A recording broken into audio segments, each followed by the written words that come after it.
President Obama, my name is Amisha Zuber. I am an American citizen and I am also the wife of a Tibetan. On behalf of myself, my husband, and hundreds of people not making videos like this, I implore you to stand up and speak out for millions of Tibetans in Tibet being denied their basic human rights. Throughout its history, America has made it its responsibility to stand up and fight for the rights of others.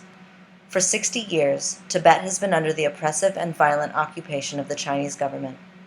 This systematic annihilation of the Tibetan people and their culture is genocide.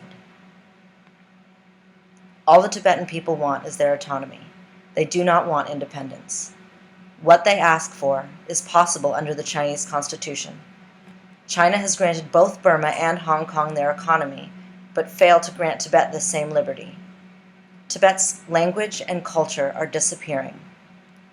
All the Tibetan people want is their religious freedom, their cultural freedom, and the freedom to own pictures of His Holiness the Dalai Lama without fear of imprisonment or torture. Please, President Obama, as a major world leader, stand up for Tibet. Stand up for human rights. Thank you.